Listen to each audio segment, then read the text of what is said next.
Hi, this is Mark Mariano, director with George Grant Trout Unlimited, re-giving a presentation that we tried last week and ran into some technical difficulties. So if you couldn't make it or it didn't work out for you, this is for you. Presentation was on fly fishing for carp in Montana, which is a wonderful resource that's very much overlooked, and can actually help with trout conservation, and I'll tell you more now. So in today's presentation, how does fishing for another species, specifically one that's exotic and invasive, help with trout conservation? Why would I waste my time with a trash fish like this? Um, I want to give some specifics to help folks that are new to carp fishing on the fly be more successful, because it is quite a change from what you're used to. And then really to build upon my last presentation, which I gave in the before times in 2017, which focused on the history of carp in Montana, some biological traits, and gave an intro to catching them on the fly. So how can fishing for trout help, or excuse me, carp help trout conservation? Well, let's start with what we've all witnessed in the past few years with crowding on Western Montana's rivers. Every single one of us has probably seen these scenes, and they seem to be getting worse and worse every year. This graph down here shows angling pressure trends in Western Montana over the past 20 years or so. And even if you take out the COVID bump years, that trend has gone up. And that's no surprise to anyone. If you add in different types of river recreation to this, so not just angling, but tubing and kayaking, I would very much assume that this graph would go way up. We tend as humans to have herd mentality, and it's accelerated and accentuated by social media, where everyone wants to be and fish the same place, it seems. And by thinking outside of the box and focusing on a different species that's just as, if not more, fun and challenging to catch, we can break down that herd mentality and just spread out a little bit. And what that would do specifically during the summertime for trout and that angling pressure is wonderful. So, pardon the picture here, but this is carp range in Montana. You can see that although it does go up the Jefferson River drainage, that the majority of the state has good carp fishing, and it's really variable and diverse. And some of the most beautiful places you've ever seen and maybe not even thought about in Montana are amazing carp fishing resources. I joke this is how I keep my carp places from looking like the pictures in the last slide. And a lot of the times, the places where I am having an amazing fishing experiences are so empty you can literally fish naked. Everyone's heard of brown lining, and I think because carping comes from back east, or a lot of carp fishing spawned out of that area, that everybody thinks that they just must live in reservoirs, nasty, ugly places, but that couldn't be any farther from the truth. These are some of my favorite places. You probably are familiar with some of them, but I'm blown away every year by the places that these fish take me, and a lot of times no one else is even around. So back to how this can help with trout conservation. Well, number one, it's by dispersing the pressure. Um, you don't even have to go that far from some of the places you already fish and already see getting the absolute crap pounded out of them to go find good carp water. And likely when you get there, you're going to be the only one. And this is especially true during those awful water years and closures. All of that pressure you're not putting on trout while still having a blast is really good for the trout. Even in good water years, and even if it hasn't gone hoot owl, you're still just giving those trout a chance at making it through hotter and hotter in summers, which we are seeing every year. And if you're worried about putting too much pressure on the carp, it doesn't exist. You can't hurt these things. They are the toughest, roughest fish out there. So catch and release, they're wildly overpopulated in a lot of areas, and they do cause ecological damage. Um, Management efforts are likely never going to do anything in our lifetime about that. So you might as well have fun and beat up on these guys a little bit because it doesn't hurt them. So why would I waste my time with a trash fish? Carp certainly have a reputation as being a fish that, again, goes back east where they survived a lot of the habitat destruction and pollution. They were put there on purpose as a food source, and as we've moved away from that food source and watched the degradation of habitat with the only surviving fish being a carp, they have gotten a bad name. But if you can think outside that box a little bit, the challenge that these fish will provide, which is very similar to saltwater fly fishing, the style of fishing, which I love, sight fishing, poling, flat style fishing, is amazing. The fight is unbelievable. It's like catching a Mack truck. Um, if you haven't seen your backing in a while, catch a carp.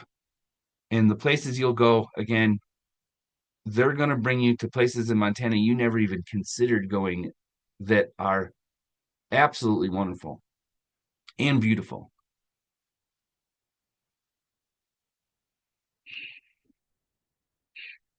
Short video of me going deep into the backing at Clark Canyon a couple summers ago.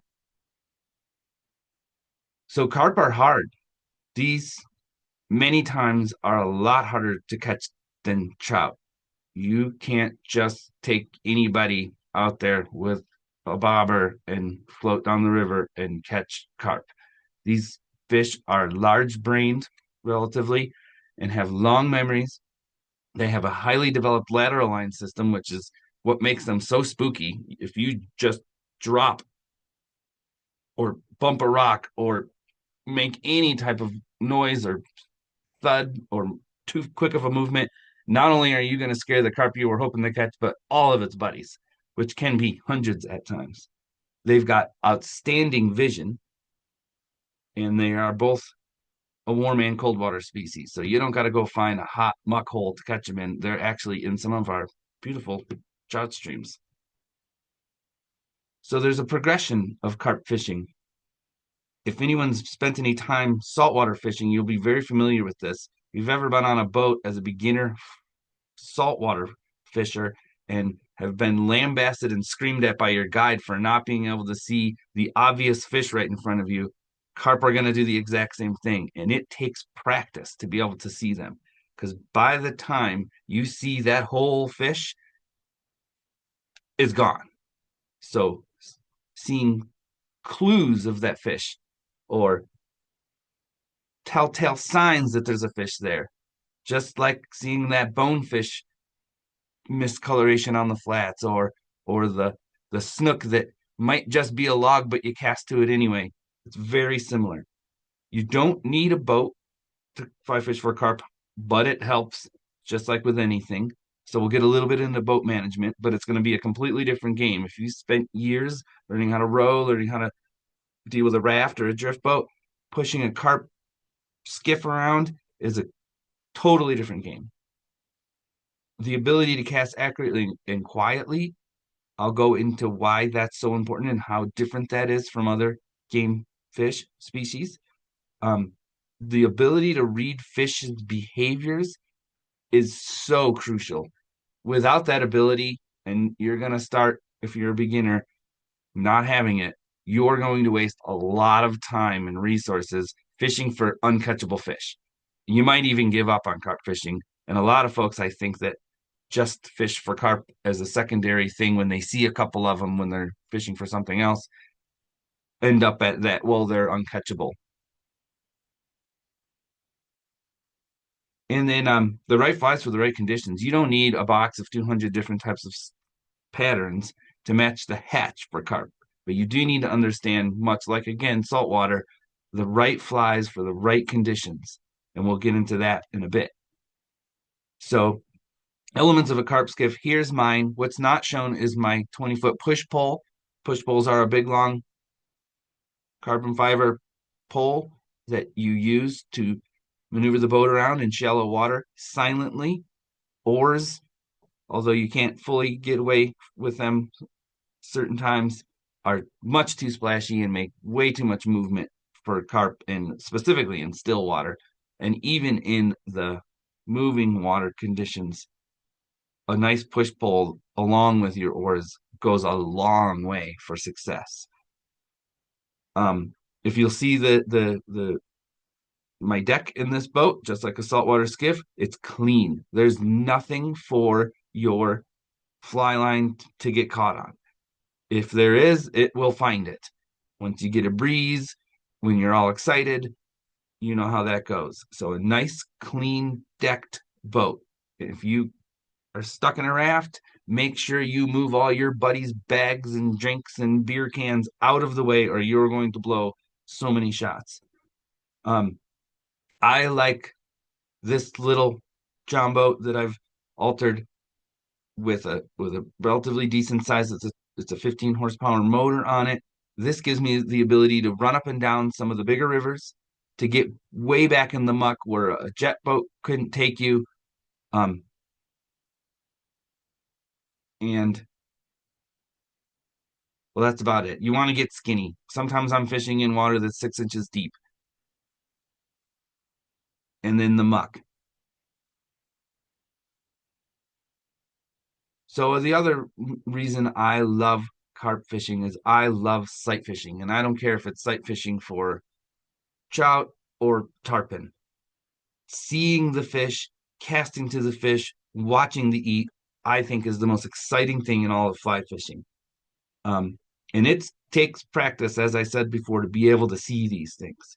So what you're looking for is tips of tails, certain shadows, muck puffs if they're tailing, slight color differences. That might be all you get. And then usually by the time you see that whole fish or its mouth or its eyes, or you're about ready to make that cast, it's too late. And not only is that fish going to go away, but it's going to take its buddies with it. So if you look down in the picture on the right here, oh, this is certainly um, a little bit of some cloudy water, but look for a minute and see if you can't see signs of the carp. And there it is, right there. So it can be that tough sometimes. Other times it's not. So back to the boat. A push pole is going to get you a lot farther than oars. Here you can see you've got one person pulling, you got the other person casting. You do not need a casting platform like on a saltwater skiff, but it can be helpful. A lot of times I'll just use a cooler, and why that's nice is you have the option of not being on that. These fish can see. A lot of times the game is a short game, and if you're way up in the air like that, they'll spot you. So although it's nice to be able to see really far, a lot of times you're better off just standing on the deck or on a small cooler. Being aware of things like hull slap, that's not usually an issue with trout, but with carp in that lateral line, it's everything. So flipping your boat around and pulling backwards helps with the hull slap. Wind direction, pulling with the wind as opposed to into the wind. And what hull slap is, it's the small waves. It doesn't take much, especially on a boat that isn't a true saltwater skiff like my John boat, and it just smacks on the side of your boat. And that's all it's going to take to scare every single carp away from you. So you have to be aware of it and learn how to deal with it. I love to fish alone.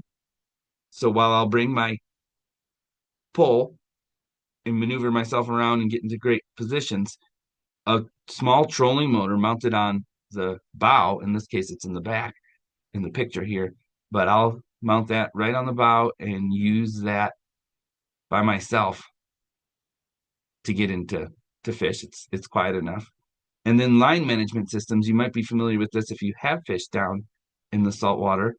But these are silicone mats with these little pokey bits on them, and that holds your line, keeps it from tangling, and then when you make your your cast or your shooting line, it all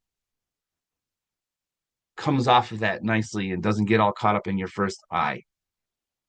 This is really helpful with any type of sight fishing where you've got 10 strips out laying on the deck and you're waiting to see the fish. You're not just blind casting, you're waiting to see that fish, and then you see it, you go to make your quick cast before it sees you, and you want that line to come off that deck, not be blown off into the water underneath the boat, under your feet, so on. So highly recommend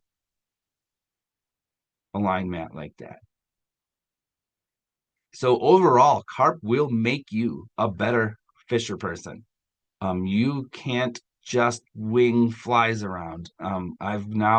We donate a trip every year, and I'm not a professional guide, but I take folks out on a hosted trip, and I've learned a lot that I've put into this presentation. Um, there's some things that fishing for trout just make you not as good at as if you were fishing for carp or saltwater species. Accuracy is everything. You can see a fish here cruising the shoreline. It's moving. You have to be able to cast not only exactly where it needs to go to present that fly within a dinner plate of its face, but also gauge its speed and the depth and so on. And you got to do it quietly and you got to do it quick. We'll get into what drag and drop is, but that's a way to help with the spookiness of the fish and your fly splashing them or lining them. The correct fly for the situation is imperative, and you got to practice. Every guide, no matter what species you're fishing for, harps on how important it is to practice in the off season. But especially when you're fishing for a fish like carp, if you think you're just going to go out once or twice a year and be real successful, you're in for a surprise. So in this diagram here, we've got three different scenarios. The red line is your fly line, the black is your leader, and the little blue star here is your fly. And then you can see for each scenario, there's a carp. And this is looking down from the sky. In scenario one, you've lined the fish. Everybody's pretty familiar with that no matter what you fish for. You've scared it, it's over. In line two, now this might work if you're fishing for pike or a snook or even a big brown trout, where you put that hopper or that streamer right on its nose. Works great for those other species, will always just about scare your carp. That splash of your fly is something you need to be so aware of. So also know the ticket here with these fish is to actually hit them with your leader. So that is, your fly goes past the carp, your fly line is in front of it or nowhere near it, and you hit it with your leader. Then you drag that fly right where it needs to be and then let it drop into place. And we'll get into that depth and where that needs to be. But this is the way you're going to catch and be the most successful with catching carp. Any of the other ways, you're just going to be pounding your head on the boat. So let's get into some behaviors because that's second best. This is something every beginner carp fisher is going to learn quick and either is going to say, this was a complete and utter waste of time. These fish don't eat, or become a nut like me. So sunbathing is something I think a lot of folks that aren't specifically fishing for carp see and then try to fish and then become upset that that it ain't working. So this is when you'll see carp, usually in huge numbers, a lot of times mixed in with the weeds, resting near the surface on a hot, calm day. They're not actively eating, they're in a weird trance. usually keep on moving. You're wasting your time. However, there are times that vary by location, which again, to go back to carp or to saltwater fishing, carp and their behaviors and their feeding patterns and everything about them can be completely different, not only by day or by bay or by river stretch, but also by watershed. So I have a carp place that I go where I actually get excited to see sunbathers because they can be super easy to target.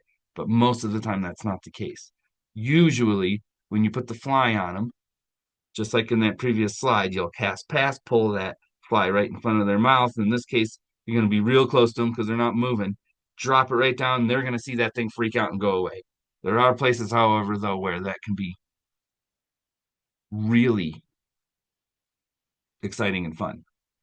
Spawning, again, this is where I think a lot of people see these canyon fairy when they're jumping around, splashing back in the back bays and stuff like that. Those are not fish that will ever eat your fly for the most part. They'll be chasing each other. They just get into a trance similar to a salmon or a trout where they're just not gonna be caught. However, don't give up because during that time, it can be some of the best fishing of the year. You can find fish adjacent to all that activity that are very catchable. Some of them are we call sleepers, which they can be in 4 inches of water laid up in the grass and just sitting there sleeping, much like a sunbather, but in shallow water. And you can drop the fly right down on the nose of that thing and it'll wake up and eat it some of the time. Others move away from the spawning fish and look for adjacent fish. And a lot of times they'll just act like a normal carp and can be caught. Now we're looking for, or talking about fish that you're really looking for here. So carp in still water, even in one lake, will make these big daily migrations. So you can be in a bay that's completely empty in the morning, and then it'll be full of carp in the afternoon, and you'll either witness them all show up, or you'll be in another place where you're witnessing them all moving to that place. So I redact a little bit. These are not fish you're looking for. I misspoke there. They're usually swimming fast. They're usually swimming in huge groups. They're going from point A to point B. They're generally not feeding. So again, keep looking for other fish. Now is the ones we're looking for. So as you may already know, carp tail just like a redfish. And sometimes they'll tail underwater totally. Sometimes their tail will come out of the water like a redfish, as you can see in the picture down here. When you find this, it's game on. These can be the easiest ones to catch because they're not paying attention and they're clearly actively eating. So, in the river systems, this is nice because you can look for plumes along the shoreline. It looks like, like a big truck rolling coal. And in that case, the fish isn't moving, making the presentation of the fly a lot easier. You cast, as I said, with the leader to land on top of the fish, drag and drop that fly right where it's feeding. And most times it'll see it come down, turn its head, and eat it. Slow cruisers, and it can be hard to differentiate between slow cruisers and fish that are moving. But usually you'll get used to how these ones look. They're just fish feeding, moving around, and just being fishy in the column. So a lot of times they're looking for food, they're going from food to food. These are a great target. They can also be really fun and exciting. It's great to watch these ones eat. These are the ones you can actually turn on occasion, like a more predatory fish that didn't seem like it wanted to eat, and all of a sudden it's just did a 180 to come and eat your leech fly. Um, this is where timing and fly pattern selection is everything, and we'll get into that again a little later.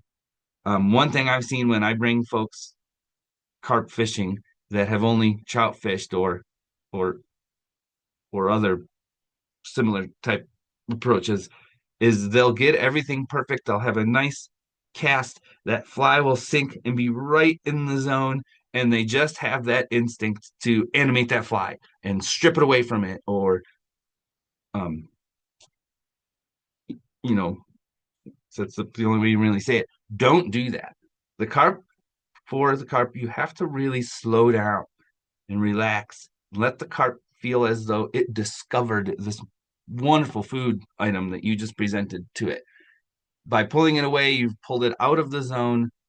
These fish can eat anything. They're they're generally not going to just burst and attack your fly. You got to give it to the fish. Let the fish get excited about it and eat it on its own time. The other tip here is even if you put it in front of that fish perfect, you see it come right up, its big kloop mouth comes and eats it.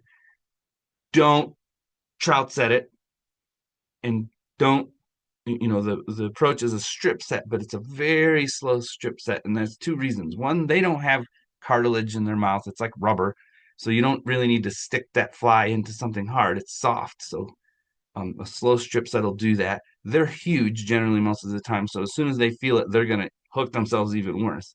And then if it misses it, or if you mistake the eat and you slow strip it away, it's still within that range that you're looking for, and it'll likely come and try to eat it again. Whereas if you just rip strip set that thing out of there, you've pulled it out of the zone. Now you got to cast it again, and you're likely going to scare the fish on that next cast.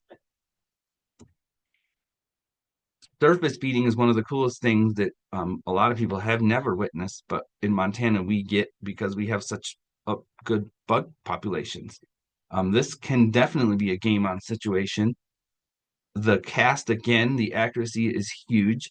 You're generally not going to be down in the water, see the thing, your fly, and then come shooting up to eat it, although that does happen sometimes.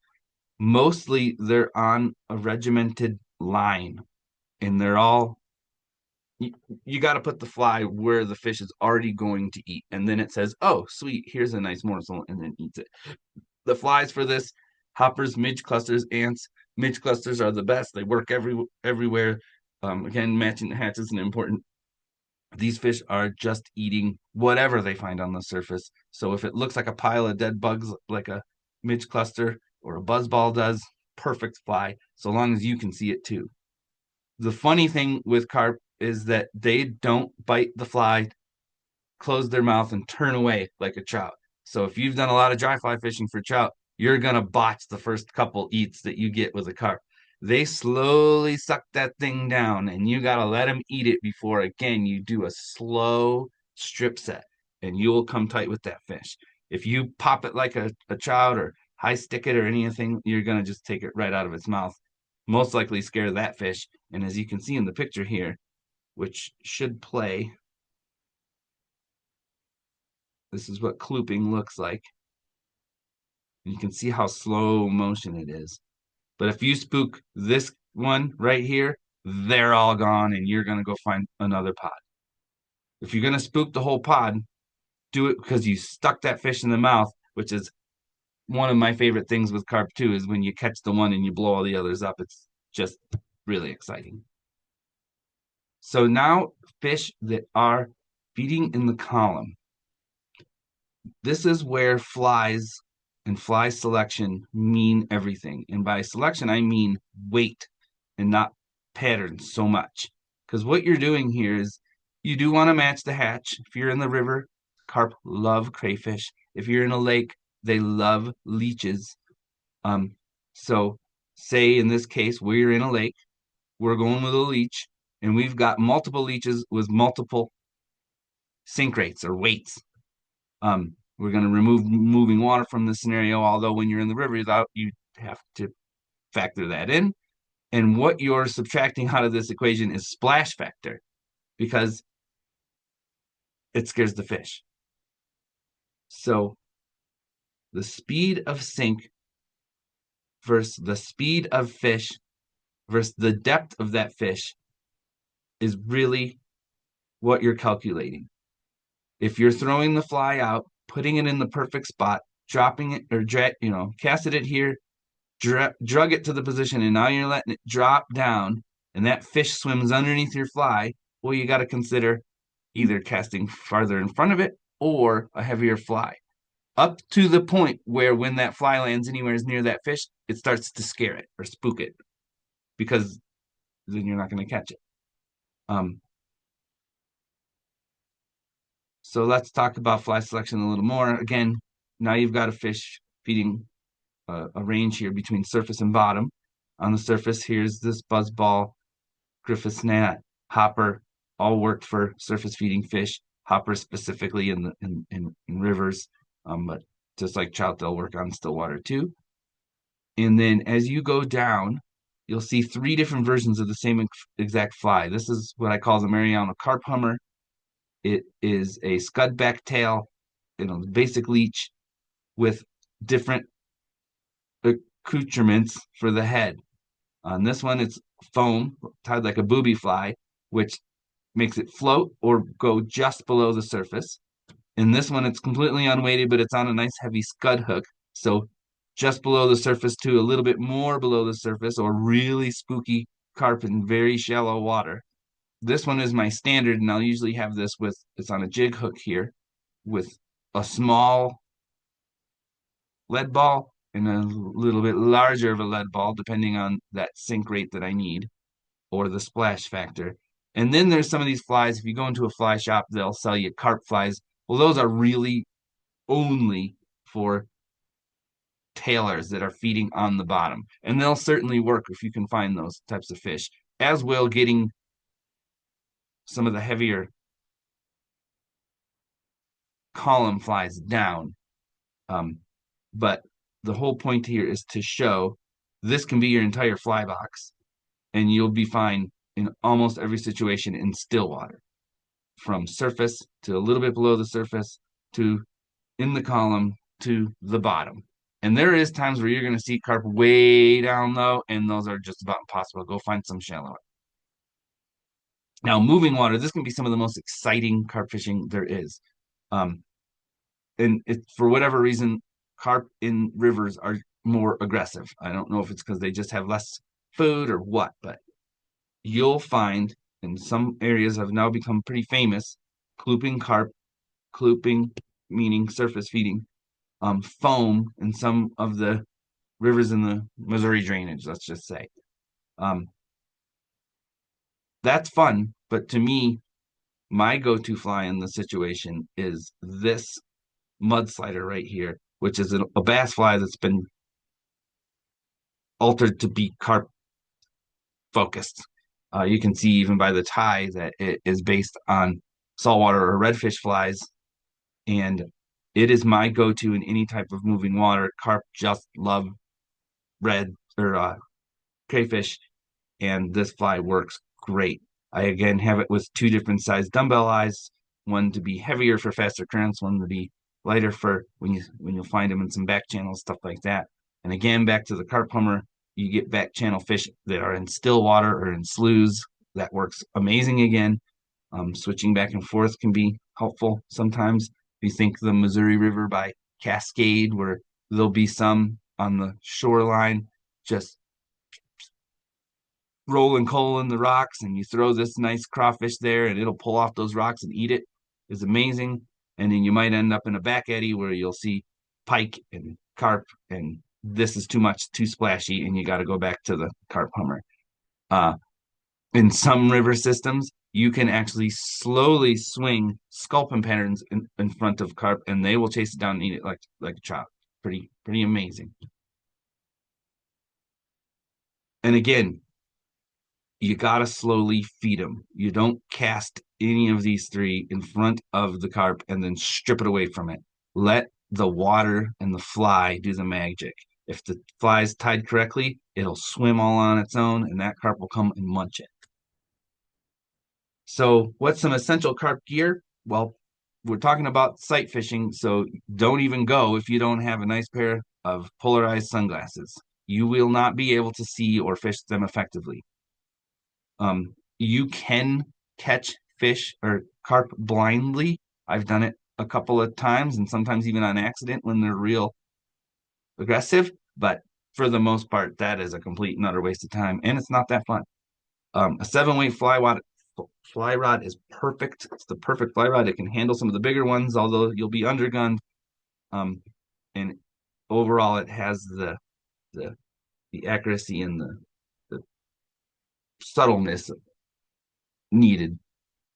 Anything more, you get into 8, 9, 10. While that might be nice if you hook a 30 pounder, that fly line is too heavy. It's going to be too splashy. It's too much. Uh, Drag on your reel actually matters with carp. They are going to go on huge, long runs, and you need the ability to be able to slow them down without breaking them off. So if you're using at least an entry level saltwater reel is can be very helpful. And a big net. So this is one of those Walmart 19-inch nets here that is just your standard boat net, and you can see this fish is way oversized for it.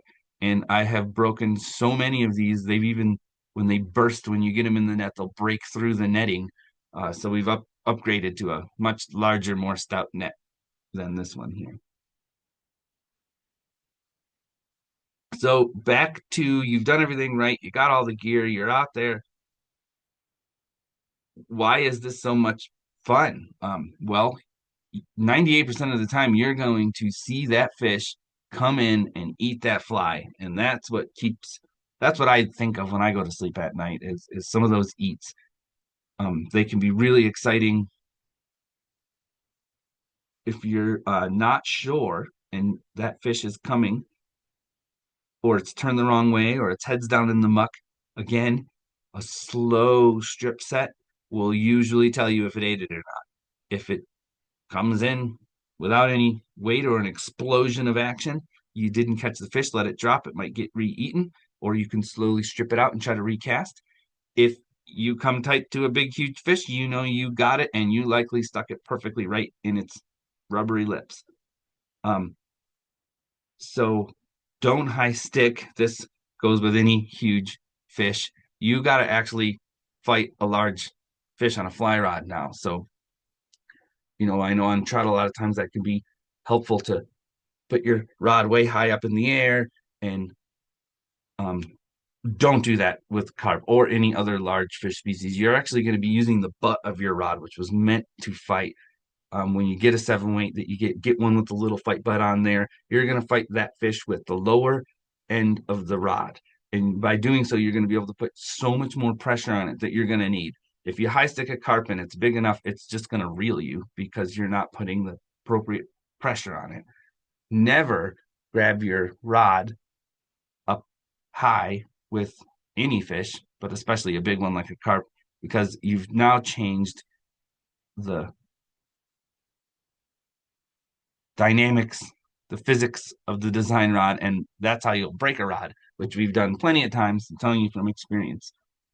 Um, and then yeah, you'll learn how to catch fish or large fish with carp, which is really nice when you do end up down fishing salt, because it's a completely different way to fight a fish than generally you'll see folks do with trout. And these guys can get huge. Down here, you can see my scale. This is Lake Helena. That's a kind of a trophy fishery because the fish winter in Hauser Lake and then swim up into Lake Helena. These can be some of the hardest ones to catch that I know of, but it's a blast out there. There's a bajillion of them, and they can get into the 30-pound. So this is 27.3. Mine net in the picture weighs about a pound and a half. So huge fish. Um, and it is just it's kind of fun to break down, to get dirty, to do it different, to end up in funky places and get that nasty stink of those fish on you. Um, you will be a better fisher person, a more well-rounded one, and you will certainly have a good time getting out there and exploring new water. So I've caught fish almost or carp every month of the year. I stopped with the winter and the fall, and I'm just getting older, and I like to focus on it when the fishing's good as opposed to beating myself up to catch one. In the summer, clear, sunny, low wind days, you're sight fishing. If it's cloudy, you can't see. The lights are out. If it's really windy, you're going to be making way too much noise. Generally, it's not going to be good. The carp won't be in the shallow flats. So you're looking for those days where you shouldn't be fishing for trout anyway. So perfect, right? Um, And this is when they're the most active and aggressive. So these, not every day is lights out, but these are days where you can catch trout until or carp until you are literally exhausted. So thank you. Thanks again for trying to sign in the other day. Sorry that that didn't work out. I hope this is at least somewhat of a consolation. There was some great questions in the audience that day, so you don't get to have those. But if you do have any questions, put them in the comments, and I'll try to get back to you. And look forward to us recording future George Grant Trout Unlimited meetings, because we like to cast a wider net and get some folks, especially because they're in the wintertime. You don't have to risk your life driving to Butte to see a presentation. And I'll leave this with one of my favorite, my two heroes, two of them, Flip Pallet here, Everglades guy, and Lefty Cray, fishing on the Walker's Cay Chronicles. That was Flip Pallet's show forever in the 90s. Um, and in this episode, they are in Pennsylvania, and Lefty is showing Flip how much fun carp fishing is. And I highly recommend Googling that. It's on YouTube, and you can watch that episode. Um, in the past 10, 15 years, carping's become more popular, and they were doing it as they did with everything way before anybody else.